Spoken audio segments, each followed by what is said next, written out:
سنن ترمذی میں نبی کریم صلی اللہ علیہ وسلم کا فرمان ہے، کیا میں تمہیں ایسے لوگوں کی خبر نہ دوں جو جہنم پر حرام ہے اور جہنم ان پر حرام ہے؟ ہر وہ شخص جو لوگوں سے قریب رہنے والا، آسانی کرنے والا، نرم اخلاق والا ہے۔ اخلاق والوں کے لیے نبی کریم صلی اللہ علیہ وسلم نے رحمت کی دعا فرمائی ہے۔ آپ نے فرمایا، اللہ تعالیٰ اس شخص پر رحم فرمائے جو خرید و فروخت اور تقاضا کرتے وقت نرمی کرے، اس میں لوگوں کے لیے آسانی اور نرمی ہے، اور یہ برکت کے حصول کا عظیم باب ہے، اور جس چیز میں بھی نرمی ہوتی ہے اسے مزین کر دیتی ہے۔ اس حدیث میں نرم دلی، حسن تعامل اور اعلیٰ ترین اخلاق اختیار کرنے، بحث و تکرار کو ترک کرنے، خرید و فروخت میں نرمی کرنے کی ترغیب ہے، اور یہ اس میں برکت کا سبب ہے، کیونکہ نبی صلی اللہ علیہ وسلم نے اپنی امت کو صرف اسی چیز کی ترغیب دی ہے دنیا و آخرت میں جو اس کے لیے نفع بخش ہے۔ رسول اللہ صلی اللہ علیہ وسلم نے فرمایا، نرمی کرو تمہارے ساتھ نرمی کی جائے گی۔ صحیح مسلم میں ہے، آپ صلی اللہ علیہ وسلم نے فرمایا، تم سے پہلے کی امت میں ایک شخص کا حساب کیا گیا تو اس کے نام اعمال میں اس کے سوا کوئی نیکی نہیں ملی کہ وہ لوگوں کے ساتھ مل جل کر رہتا تھا، وہ مالدار تھا، اپنے خادموں سے کہتا کہ تنگ دست سے درگزر کیا کرو۔ نبی صلی اللہ علیہ وسلم نے کہا، اس پر اللہ عز و جل نے فرمایا، ہم اس سے زیادہ درگزر کرنے والے ہیں، اسے چھوڑ دو۔ ابو قتادہ نے کہا، میں نے رسول اللہ صلی اللہ علیہ وسلم کو فرماتے ہوئے سنا ہے، جو شخص چاہتا ہے کہ اللہ اسے قیامت کی تکلیفوں سے نجات دے تو وہ تنگ دست کو مہلت دے یا اس کا قرض معاف کرے، اور قرآن میں ہے، احسان کا بدلہ احسان ہی ہے۔ نبی کریم صلی اللہ علیہ وسلم کا فرمان ہے، جس نے اپنے مقروض کو مہلت دی یا اس کا قرض معاف کر دیا تو قیامت کے دن وہ عرش الہی کے سائے میں ہوگا۔ رسول اللہ صلی اللہ علیہ وسلم نے فرمایا، جس نے کسی مسلمان کا سودا واپس کر لیا، اللہ تعالیٰ قیامت کے دن اس کی لغزش کو معاف کرے گا۔ رسول اللہ صلی اللہ علیہ وسلم نے ارشاد فرمایا، اس شخص کو جنت میں ضرور اللہ داخل کرے گا جو آسانی برتنے والا ہو، خواہ وہ خریدار ہو یا دکاندار، ادا کرنے والا ہو یا تقاضا کرنے والا۔ کہ اللہ نے فرمایا، اگر قرض دار تنگ دست ہو تو اسے آسانی تک مہلت دو، اور اگر تم معاف کر دو یہ تمہارے لیے بہتر ہے، بشرطیہ کہ تم سمجھو۔ حضرت بریدہ رضی اللہ عنہ سے روایت ہے کہ میں نے رسول اللہ صلی اللہ علیہ وسلم کو فرماتے سنا، جو کسی تنگ دست مقروض کو مہلت دے اسے ہر دن کے بدلے اتنا ہی صدقہ کرنے کا ثواب ملے گا۔ وہ کہتے ہیں، پھر میں نے نبی صلی اللہ علیہ وسلم کو فرماتے ہوئے سنا، جو کسی تنگ دست مقروض کو مہلت دے اسے ہر دن کے بدلے 2 گنا صدقہ کرنے کا ثواب ملے گا۔ آپ صلی اللہ علیہ وسلم نے فرمایا، قرض کی ادائیگی کے وقت سے قبل اسے روزانہ 1 گنا ثواب ملتا ہے، اور قرض کی ادائیگی کا وقت ہونے کے بعد مہلت دینے پر اسے 2 گنا ثواب ملے گا۔ السلام علیکم ورحمۃ اللہ وبرکاتہ۔ 11 اپریل 2025، 13 شوال 1446 ہجری کو مسجد حرام مکہ مکرمہ میں دیے گئے خطبہ جمعہ کا اردو ترجمہ یوٹیوب چینل دنیا دین پر۔ تمام تعریف اللہ کے لیے ہے جس نے دنیا والوں پر دین اسلام کے ذریعہ احسان کیا، اس کے شرعی قوانین کو آسان بنایا، اس کے احکامات کو واضح کیا۔ میں گواہی دیتا ہوں کہ اللہ کے سوا کوئی معبود برحق نہیں، اس کا کوئی شریک نہیں۔ اس نے ہر چیز کو پیدا کیا، ان کو مناسب اندازے پر رکھا، ہر چیز کو بہترین حکمت اور تدبیر کے ساتھ بنایا۔ میں گواہی دیتا ہوں کہ ہمارے سردار اور نبی محمد اللہ کے بندے اور رسول ہیں، جو اللہ کی مخلوق میں سب سے زیادہ معزز، سخی اور فیاض ہیں۔ اللہ نے انہیں حق کے ساتھ بشارت دینے والا، ڈرانے والا اور اس کے حکم سے اس کی طرف بلانے والا اور چراغ بنا کر بھیجا۔ اللہ درود نازل فرمائے ان پر، ان کی پاکیزہ آل پر، ان کے روشن چہرے والے صحابہ پر، اور قیامت تک اچھائی کے ساتھ ان کی پیروی کرنے والوں پر، اور بہت زیادہ سلامتی نازل کرے۔ اما بعد، مؤمنوں، میں تمہیں اور خود کو اللہ کے تقوی اور اطاعت کی نصیحت کرتا ہوں۔ اس کی اطاعت سب سے بڑی نعمت ہے، اس کا تقوی سب سے عظیم ڈھال ہے۔ اللہ کے لیے اپنے دین کو قائم کرو، اس کے سامنے سر تسلیم خم کرو، اپنے اعمال کو اس کے لیے خالص کرو تو تم اس کی خوشنودی سے سرفراز ہوگے۔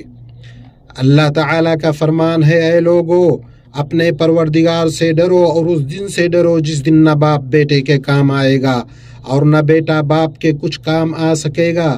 بے شک اللہ کا وعدہ برحق ہے، لہٰذا تمہیں دنیاوی زندگی دھوکہ میں نہ ڈالے، اور خبردار کوئی دھوکہ دینے والا بھی تمہیں دھوکہ نہ دے سکے۔ مسلمانوں، ایمان زبان سے اقرار، اعضاء سے عمل اور دل سے اعتقاد کا نام ہے۔ سب سے کامل ایمان والے وہ ہیں جن کے اخلاق سب سے اچھے ہوں، جو نرم دل، ملنسار ہوں، دوسروں سے محبت کریں اور دوسرے ان سے محبت کریں۔ اسلام اعلیٰ اقدار اور بہترین صفات کو پروان چڑھانے آیا ہے۔ یہ دین اتحاد پیدا کرتا ہے، اختلاف نہیں، تعمیر کرتا ہے، ڈھاتا نہیں۔ ایسا دین جو آسانی، سہولت، شفقت اور نرمی پر قائم ہے، جیسا کہ اللہ تعالیٰ نے فرمایا، اللہ تمہارے لیے آسانی چاہتا ہے، مشکل نہیں چاہتا۔ نرم دلی ایک عظیم صفت ہے۔ اس کی عظمت کے پیش نظر نبی کریم صلی اللہ علیہ وسلم نے صبر کے ساتھ اس کو ملایا ہے اور اس کو ایمان کی ایک علامت قرار دیا۔ چنانچہ مصنف ابن ابی شیبہ میں حضرت جابر رضی اللہ عنہ سے مروی ہے کہ رسول اللہ صلی اللہ علیہ وسلم سے پوچھا گیا، اللہ کے رسول سب سے بہتر عمل کون سا ہے؟ آپ نے فرمایا صبر اور نرم دلی۔ پوچھا گیا سب سے کامل ایمان والا کون ہے؟ آپ نے فرمایا سب سے اچھے اخلاق والا۔ صبر انسان کو منع کردہ چیزوں کو چھوڑنے پر ابھارتا ہے، نرم دلی احکام کی بجاوری پر آمادہ کرتی ہے، یہ خوش اخلاقی اور لوگوں کے ساتھ بھلائی کو یکجا کرتی ہے، کیونکہ اللہ تبارک و تعالیٰ کی رضا جوئی کے لیے یہ معاملات میں آسانی، سہولت اور نرمی کرنے کا نام ہے۔ نرم دلی ہماری ملت و شریعت ہے، ہمارا دین و منہج ہے۔ اسی کو دے کر نبی صلی اللہ علیہ وسلم کو ہماری طرف بھیجا گیا۔ آپ نے فرمایا مجھے درگزر کرنے والے دین حنیف کے ساتھ بھیجا گیا ہے۔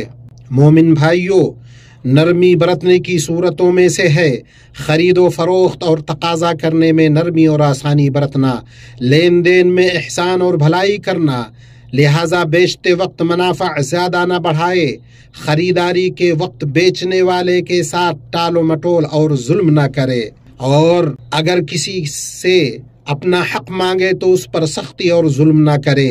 چنانچہ ایسے اخلاق والوں کے لیے نبی کریم صلی اللہ علیہ وسلم نے رحمت کی دعا فرمائی ہے، جیسا کہ صحیح بخاری میں ہے۔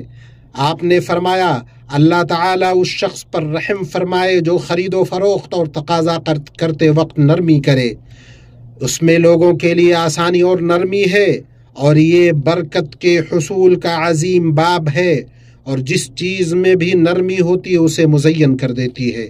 ابن بطال رحمہ اللہ کا کہنا ہے اس حدیث میں نرم دلی، حسن تعامل اور اعلیٰ ترین اخلاق اختیار کرنے، بحث و تکرار کو ترک کرنے، خرید و فروخت میں نرمی کرنے کی ترغیب ہے، اور یہ اس میں برکت کا سبب ہے، کیونکہ نبی صلی اللہ علیہ وسلم نے اپنی امت کو صرف اسی چیز کی ترغیب دی ہے دنیا و آخرت میں جو اس کے لیے نفع بخش ہے۔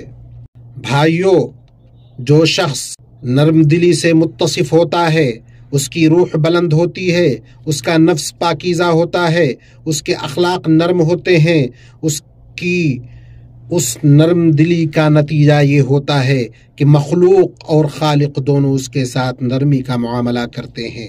مسند احمد میں مروی ہے کہ رسول اللہ صلی اللہ علیہ وسلم نے فرمایا، نرمی کرو تمہارے ساتھ نرمی کی جائے گی، صحیح مسلم میں ہے، آپ صلی اللہ علیہ وسلم نے فرمایا تم سے پہلے کی امت میں ایک شخص کا حساب کیا گیا تو اس کے نام اعمال میں اس کے سوا کوئی نیکی نہیں ملی کہ وہ لوگوں کے ساتھ مل جل کر رہتا تھا، وہ مالدار تھا، اپنے خادموں سے کہتا کہ تنگ دست سے درگزر کیا کرو۔ نبی صلی اللہ علیہ وسلم نے کہا، اس پر اللہ عز و جل نے فرمایا ہم اس سے زیادہ درگزر کرنے والے ہیں، اسے چھوڑ دو۔ صحابہ کرام بھی معاملات میں اسی طرح کی نرمی کے پیکر تھے۔ ابو قتادہ رضی اللہ عنہ کا واقعہ ہے کہ انہوں نے اپنے ایک مقروض کو بلایا تو وہ چھپ گیا، جب ان کو وہ ملا تو اس نے کہا میں تنگ دست ہوں۔ ابو قتادہ نے کہا اللہ کی قسم؟ اس نے کہا اللہ کی قسم۔ تو انہوں نے کہا میں نے رسول اللہ صلی اللہ علیہ وسلم کو فرماتے ہوئے سنا ہے جو شخص چاہتا ہے کہ اللہ اسے قیامت کی تکلیفوں سے نجات دے تو وہ تنگ دست کو مہلت دے یا اس کا قرض معاف کرے۔ اور قرآن میں ہے احسان کا بدلہ احسان ہی ہے۔ بھائیو، چشم پوشی، عفو درگزر، آسانی سے ہی زندگی خوشگوار ہوتی ہے، دلوں کو سکون حاصل ہوتا ہے، کیونکہ بنی آدم کا کامل ہونا محال ہے، ان میں غلطی اور لغزش کا پایا جانا ایک فطری بات ہے۔ تو جو شخص دنیا میں کسی مسلمان کے ساتھ آسانی کرے گا اللہ تعالیٰ قیامت کے دن اس کے ساتھ آسانی فرمائے گا۔ مسند احمد میں نبی کریم صلی اللہ علیہ وسلم کا فرمان ہے جس نے اپنے مقروض کو مہلت دی یا اس کا قرض معاف کر دیا تو قیامت کے دن وہ عرش الہی کے سائے میں ہوگا۔ نرم دلی میں سے یہ بھی ہے کہ کوئی شخص اگر اپنے خرید و فروخت پر نادم ہو تو اس بیع کو فسخ کر دیا جائے۔ سنن ابی داؤد میں ہے کہ رسول اللہ صلی اللہ علیہ وسلم نے فرمایا جس نے کسی مسلمان کا سودا واپس کر لیا اللہ تعالیٰ قیامت کے دن اس کی لغزش کو معاف کرے گا۔ بیع کو فسخ کرنے کا مطلب ہے خرید یا فروخت کے معاملے میں رجوع کر لینا۔ ذوالنورین عثمان رضی اللہ عنہ کا واقعہ ہے کہ انہوں نے ایک شخص سے زمین خریدی لیکن وہ شخص رقم وصول کرنے میں تاخیر کرنے لگا۔ جب اس سے ملاقات ہوئی تو اس سے پوچھا تمہیں اپنا مال لینے سے کس چیز نے روکا ہے؟ تو اس نے کہا آپ نے مجھے نقصان پہنچایا ہے، میں جس سے بھی ملتا ہوں مجھے ملامت کرتا ہے۔ عثمان رضی اللہ عنہ نے فرمایا کیا یہی چیز تمہیں روک رہی؟ اس نے کہا ہاں۔ تو آپ نے کہا تم اپنی چیز اور قیمت میں سے جو چاہو لے لو، اور کہا کہ رسول اللہ صلی اللہ علیہ وسلم نے ارشاد فرمایا اس شخص کو جنت میں ضرور اللہ داخل کرے گا جو آسانی برتنے والا ہو، خواہ وہ خریدار ہو یا دکاندار، ادا کرنے والا ہو یا تقاضا کرنے والا۔ نرم دلی میں سے یہ بھی ہے کہ قرض ادا کرنے والے کی استطاعت نہ رکھنے والے تنگ دست کو مہلت دی جائے۔ ممکن ہے اللہ اس کے لیے کوئی سبیل پیدا فرما دے، یا وہ اپنا قرض ادا کر دے یا پورے قرض کو یا اس کا کچھ حصہ معاف کر دیا جائے، جیسا کہ اللہ نے فرمایا اگر قرض دار تنگ دست ہو تو اسے آسانی تک مہلت دو، اور اگر تم معاف کر دو یہ تمہارے لیے بہتر ہے بشرطیہ کہ تم سمجھو۔ اللہ تعالیٰ نے مہلت دینے والوں کے لیے عظیم اجر و ثواب کا وعدہ فرمایا ہے۔ مسند احمد میں ہے، حضرت بریدہ رضی اللہ عنہ سے روایت ہے کہ میں نے رسول اللہ صلی اللہ علیہ وسلم کو فرماتے سنا جو کسی تنگ دست مقروض کو مہلت دے اسے ہر دن کے بدلے اتنا ہی صدقہ کرنے کا ثواب ملے گا۔ وہ کہتے ہیں پھر میں نے نبی صلی اللہ علیہ وسلم کو فرماتے ہوئے سنا جو کسی تنگ دست مقروض کو مہلت دے اسے ہر دن کے بدلے 2 گنا صدقہ کرنے کا ثواب ملے گا۔ میں نے عرض کیا اللہ کے رسول میں نے آپ کو اس طرح کہتے ہوئے سنا ہے۔ آپ صلی اللہ علیہ وسلم نے فرمایا قرض کی ادائیگی کے وقت سے قبل اسے روزانہ 1 گنا ثواب ملتا ہے، اور قرض کی ادائیگی کا وقت ہونے کے بعد مہلت دینے پر اسے 2 گنا ثواب ملے گا۔ ایمانی بھائیوں، عقل مند وہی ہے جو فضیلت کے کاموں کو غنیمت جانے، کیونکہ ان کے اوقات بہت کم ہیں اور شاید وہ دوبارہ نہ ملے۔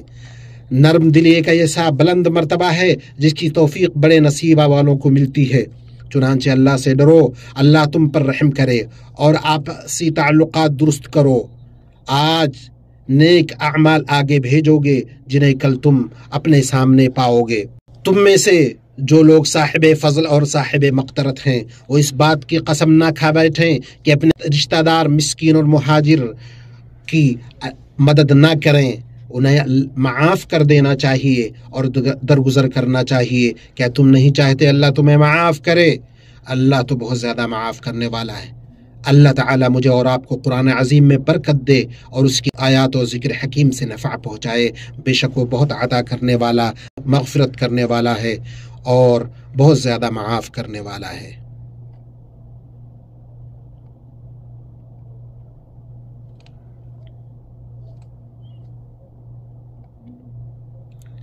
اللہ کے لیے تمام تعریف ہے جس نے دین اسلام کو نرم و آسان بنایا، اپنے نبی کو حق کے ساتھ ہدایت و خیر خواہی کے لیے بھیجا۔ میں گواہی دیتا ہوں کہ ایک اللہ کے سوا کوئی معبود برحق نہیں، اس کا کوئی شریک نہیں۔ میں گواہی دیتا ہوں کہ ہمارے سردار اور نبی محمد اس کے بندے اور رسول ہیں، جو سلامتی کے پیغامبر اور رحمت والے نبی ہیں۔ اللہ آپ پر درود و سلام اور برکتیں نازل فرمائے اور آپ کے آل و اصحاب پر اور ان پر جو تا قیامت اچھی طرح ان کی پیروی کرے۔ اما بعد، مومنوں، درگزر کرنا، دل کی پاکیزگی، سینے کی کشادگی، رویے کی نرمی، چہرے کی بشاشت، معاملات میں صداقت اور مخلوقات پر رحمت کا نام ہے۔ مسلمان درگزر کرنے والا، آسانی و نرمی کرنے والا ہوتا ہے۔ وہ لغزشوں کو نظر انداز کرتا ہے، بدسلوکیوں کو معاف کر دیتا ہے۔ جو شخص جتنا درگزر کرنے والا ہوگا اتنا ہی وہ اپنے رب کی بخشش اور رحمت کے قریب ہوگا، اس کی عذاب اور آگ سے دور ہوگا۔ سنن ترمذی میں نبی کریم صلی اللہ علیہ وسلم کا فرمان ہے، کیا میں تمہیں ایسے لوگوں کی خبر نہ دوں جو جہنم پر حرام ہے اور جہنم ان پر حرام ہے؟ ہر وہ شخص جو لوگوں سے قریب رہنے والا، آسانی کرنے والا، نرم اخلاق والا ہے۔ مومنوں، مہلت دینے، درگزر کرنے کی ترغیب کا یہ مطلب نہیں کہ لوگوں کا مال نہ حق ہڑپ کر لیا جائے، قرضہ نہ ادا کیا جائے، حیلہ بازی کی جائے۔ جو شخص ایسا ارادہ رکھتا ہے وہ خود کو ہلاکت میں ڈالتا ہے۔ صحیح بخاری میں ہے، رسول اللہ صلی اللہ علیہ وسلم نے فرمایا، جو شخص لوگوں کا مال ضائع کرنے کے ارادے سے لیتا ہے اللہ اسے تباہ کر دے گا، یعنی اللہ اس کا مال اس کے ہاتھ سے چھین لیتا ہے اور وہ اپنی بری نیت کی وجہ سے اس مال کا فائدہ نہیں اٹھا پاتا۔ نیز آخرت میں بھی اللہ تعالیٰ اسے قرض کو ضائع کرنے پر سزا دے گا۔ آپ صلی اللہ علیہ وسلم نے اس شخص کو ظالم اور گناہگار قرار دیا جو قرض ادا کرنے کی استطاعت رکھنے کے باوجود اس کی ادائیگی میں ٹال مٹول کرتا ہے۔ صحیحین میں آپ کا فرمان ہے، مالدار کا قرض کی ادائیگی میں ٹال مٹول کرنا ظلم ہے۔ اللہ کے بندو، لوگوں کے مالوں میں لاپرواہی اختیار کرنے سے بچو، کیونکہ بسا اوقات میت کو اس کے قرض کی وجہ سے جنت میں جانے سے روک دیا جاتا ہے یہاں تک کہ اس کا قرض ادا کر دیا جائے۔ مسند احمد میں جابر رضی اللہ عنہ سے روایت ہے، وہ کہتے ہیں کہ ایک شخص فوت ہو گیا، ہم نے اسے غسل دیا، کافور لگایا، کفن پہنایا، نماز جنازہ کے لیے نبی کریم صلی اللہ علیہ وسلم کی خدمت میں لے کر حاضر ہوئے اور کہا اس کی نماز پڑھائیں۔ رسول اللہ صلی اللہ علیہ وسلم چند قدم چلنے کے بعد آپ نے پوچھا کیا اس پر کوئی قرض ہے؟ ہم نے کہا 2 دینار۔ آپ نے نماز پڑھانے سے منع کر دیا تو حضرت ابو قتادہ نے اس کی ذمہ داری لی اور پھر ہم آپ صلی اللہ علیہ وسلم کے پاس آئے۔ ابو قتادہ نے کہا 2 دینار میرے ذمہ ہیں۔ رسول اللہ صلی اللہ علیہ وسلم نے پوچھا کیا قرض خواہ کا حق ادا ہو گیا، میت اس سے بری ہو گئی؟ انہوں نے کہا جی ہاں۔ آپ صلی اللہ علیہ وسلم نے ان کی جنازے کی نماز پڑھائی۔ پھر ایک دن گزرنے کے بعد نبی صلی اللہ علیہ وسلم نے پوچھا کیا کہ ان 2 دیناروں کا کیا بنا؟ ابو قتادہ نے کہا وہ کل ہی تو مرا ہے۔ اگلے دن نبی صلی اللہ علیہ وسلم کی خدمت میں وہ حاضر ہوئے اور کہا میں نے ان 2 دیناروں کو ادا کر دیا۔ تو رسول اللہ صلی اللہ علیہ وسلم نے فرمایا اب اس کے جسم کو ٹھنڈک مل گئی۔ مومنو، یاد رکھو، اللہ عز و جل نے تم کو ایک پاکیزہ حکم دیا ہے جس کی ابتدا اپنی ذات پاک سے کی ہے۔ فرمایا اللہ تعالیٰ اور اس کے فرشتے اس نبی پر رحمت بھیجتے ہیں۔ اے ایمان والو، تم بھی ان پر درود بھیجو اور خوب سلام بھیجتے رہا کرو۔ اے اللہ، درود نازل فرما محمد اور ان کی آل و اولاد پر، جیسا